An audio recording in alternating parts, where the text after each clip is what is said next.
wabarakatuh. Perkenalkan, saya Nur Hikmah Supardi dari Program Studi Teknik Geologi Fakultas Teknik Universitas Tadulako. Pada kesempatan ini, saya akan mendeskripsikan RPS mata kuliah Prinsip Stratigrafi. Mata kuliah ini memiliki bobot SKS 2 yang diajarkan pada semester 5.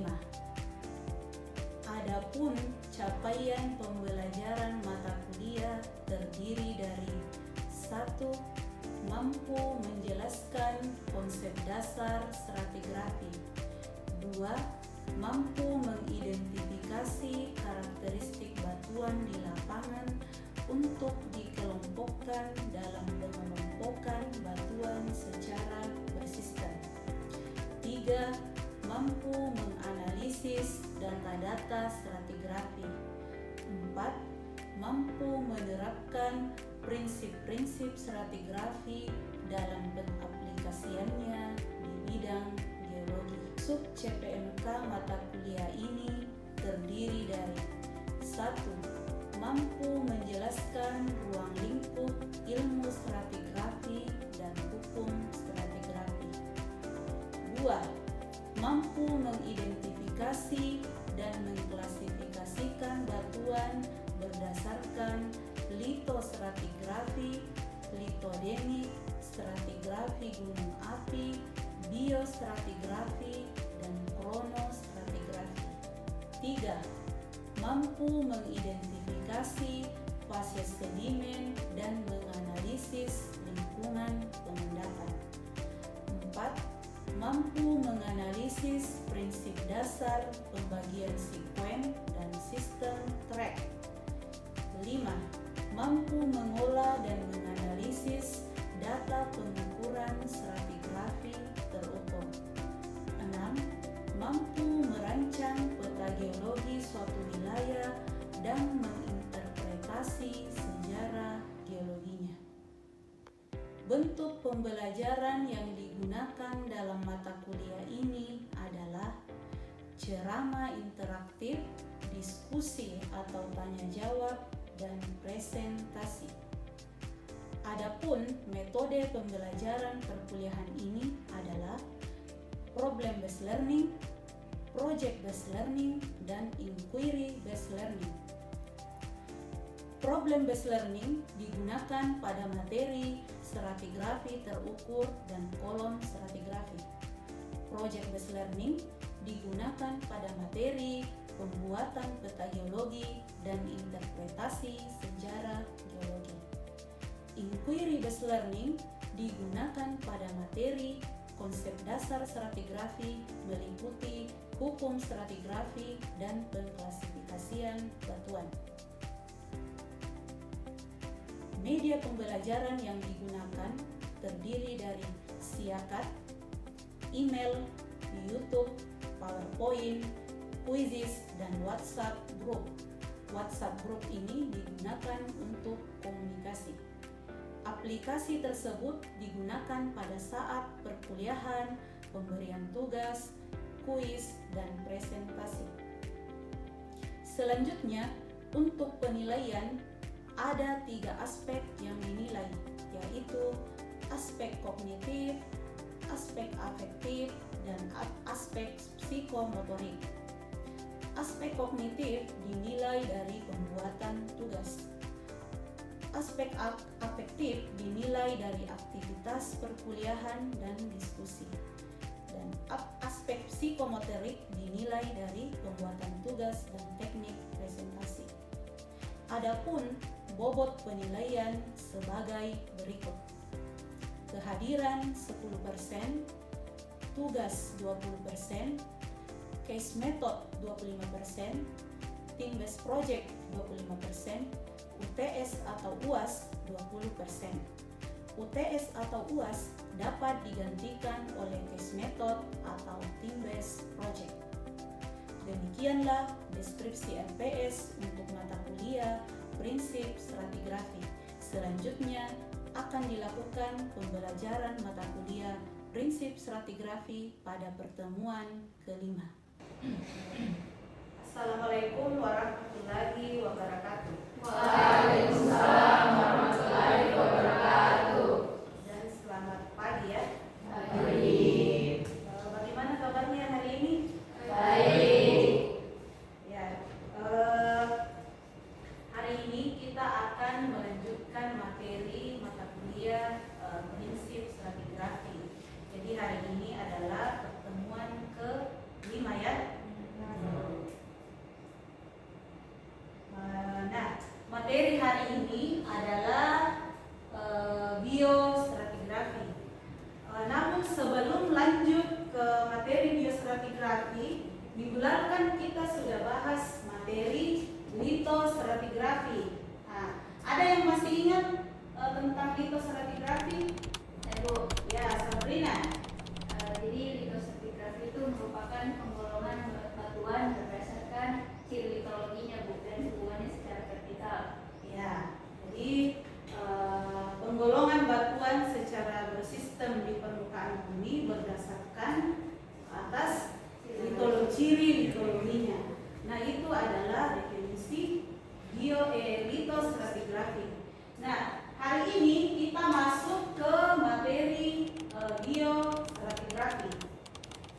Nah, adapun tujuan pembelajaran hari ini, yang pertama, mahasiswa mampu menguraikan definisi biostratigrafi. Jadi ini yang diharapkan dari kalian setelah pembelajaran ini. Kemudian yang kedua adalah mahasiswa mampu menganalisis batas-batas zona biostratigrafi.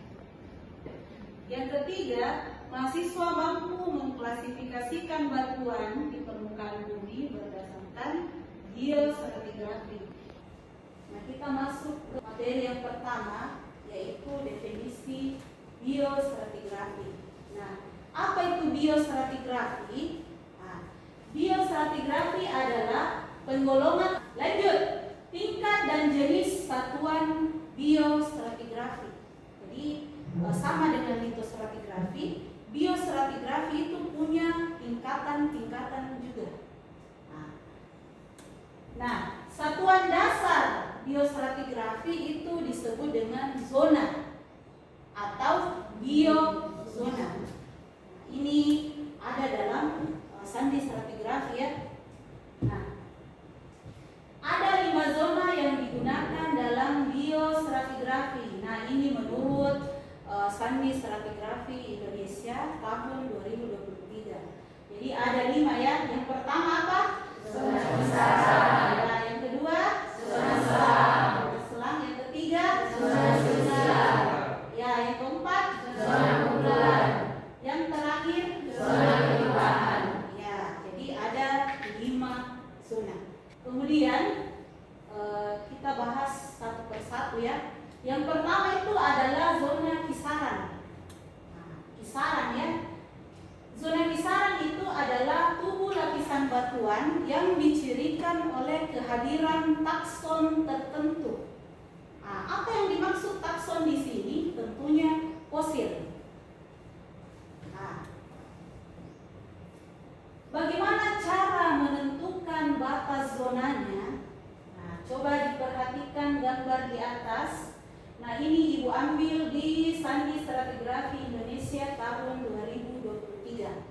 Nah, coba diperhatikan. Jadi di sini gambar di atas ada lintasan stratigrafi A, B, C, dan D. Nah, yang warna merah ini adalah garis waktu. Nah, garis waktu dengan kata lain, fosil A lebih duluan muncul dibanding B. Nah, kemudian berakhir di sini. Ini zona yang kelima, zona kelimpahan. Nah, ada yang mau ditanyakan sampai sini? Saya, Bu.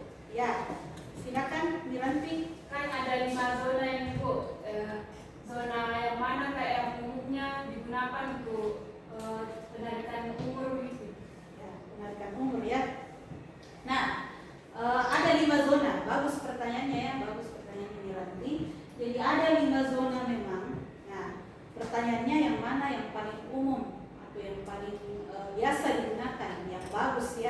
dianggap akurat dalam penentuan umur. Nah, biasanya yang digunakan itu adalah zona selang. Nah, kembalikan dulu ke slide zona selang. Nah, kenapa zona selang? Karena di sini kita mencari interval kemunculan dari fosil, tentunya lebih dari satu fosil. Jadi dianggap akurat itu. Nah, misalnya ya, dalam satu lapisan batuan ada macam-macam fosil. Ditarik, ditentukan intervalnya, kapan muncul dan kapan berakhir fosil yang ada di section tersebut. Baik, kita lanjut ya. Nah, ini adalah tabel penyebaran fosil. Nah, ini kita mau melihat bagaimana hubungan biostratigrafi dengan umur litologi, lingkungan pengendapan, keselarasan ataupun ketidakselarasan. Coba diperhatikan gambar di atas. Nah, di sini ada nomor contoh atau nomor sampel dari lapisan 1 sampai lapisan 24. Nah, ini adalah kandungan fosilnya. Nah, setelah dianalisis fosilnya, dilakukan penarikan zona, didapatkan bahwa lapisan 1 sampai lapisan 6 itu adalah masuk ke dalam zona Globorotalia lobata.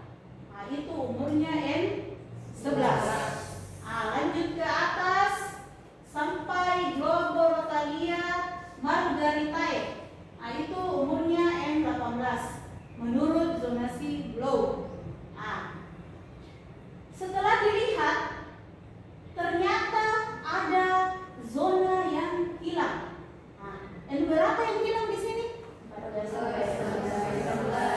Ya, N14 sampai N16. Ada gap umur. Kalau di geologi namanya hiatus. Ada umur yang hilang. Nah, sama dengan lingkungan pengendapan juga di sampingnya.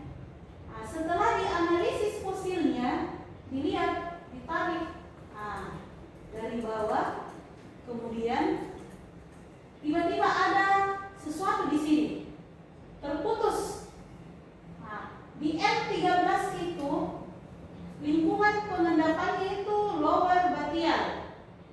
Kemudian di N17 tiba-tiba kembali ke estuarin.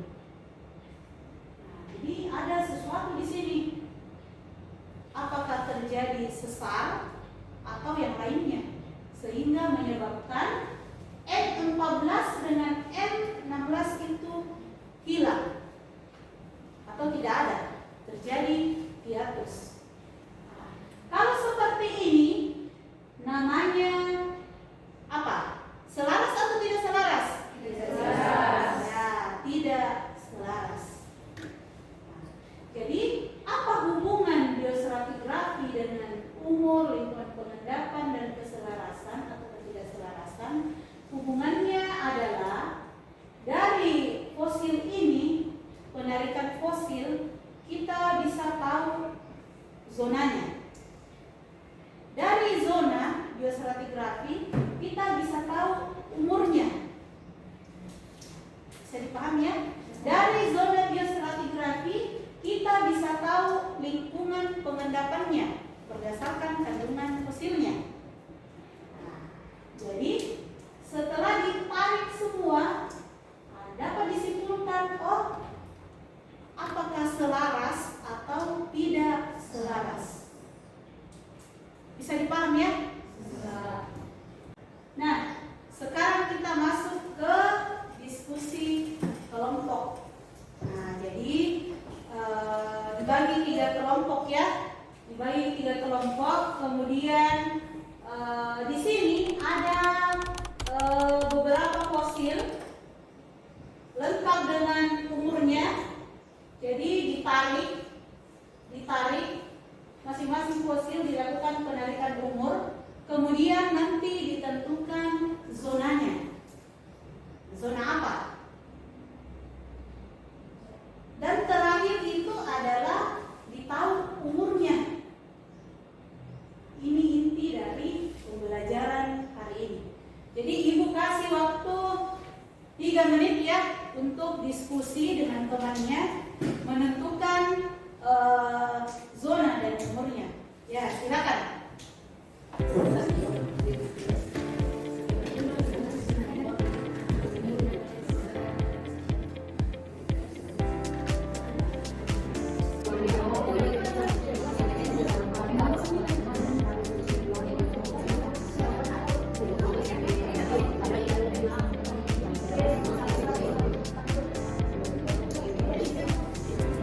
Ya, silakan Igers mewakili kelompok 1 ya untuk mempresentasikan hasil diskusi kelompoknya.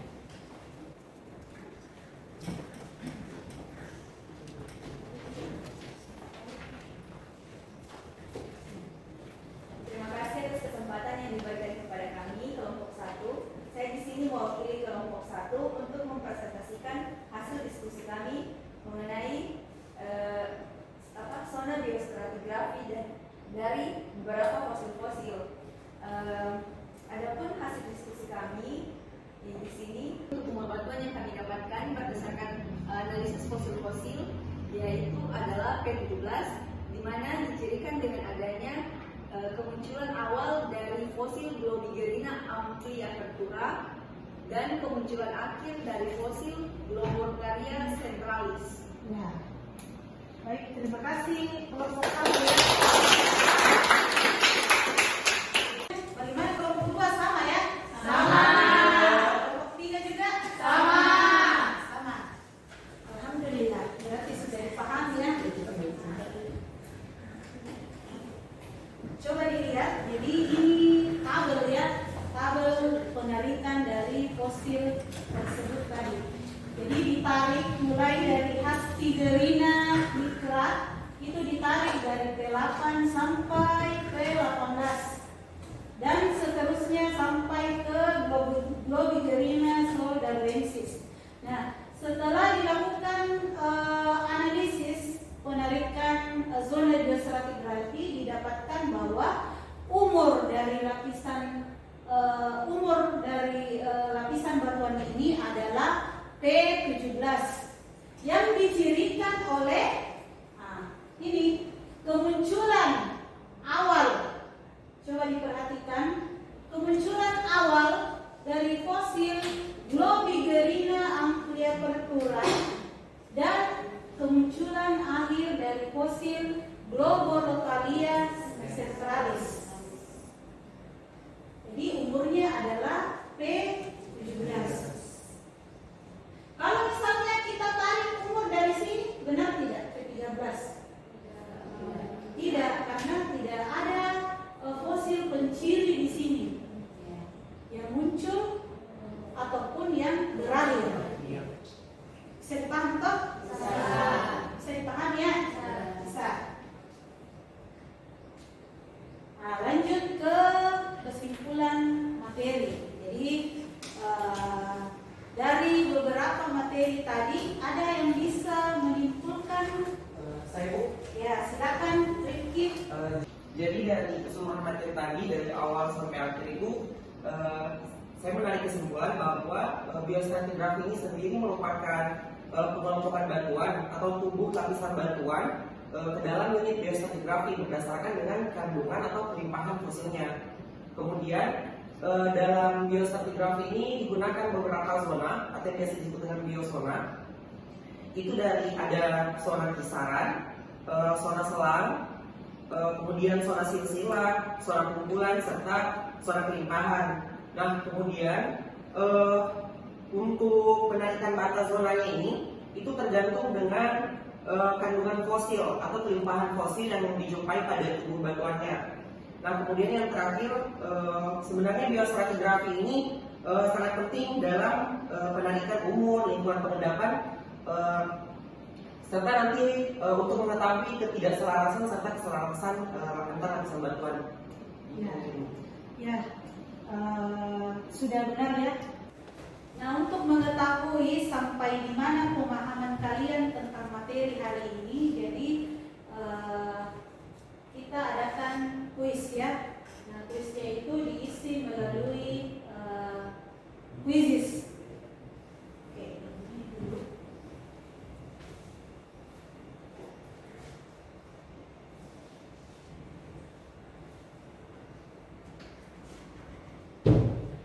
Silakan.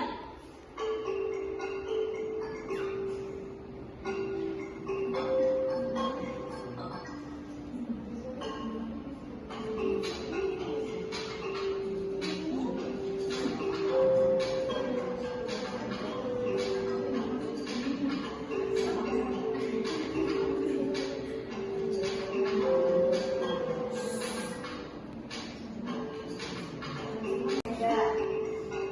Mari kita lihat siapa pemenangnya ya.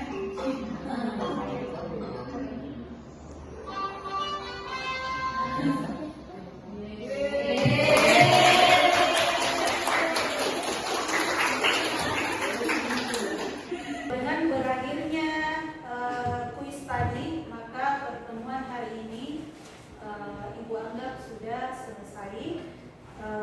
Untuk materi selanjutnya kita masuk ke materi kronostratigrafi.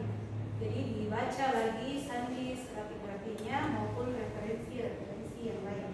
Nah, Ibu ucapkan terima kasih atas waktunya hari ini.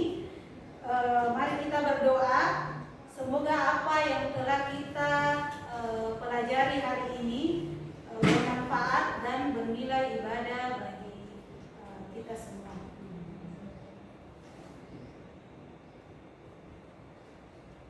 Ya, Ibu tutup. Wabillahi taufiq wal hidayah. Wassalamualaikum warahmatullahi wabarakatuh.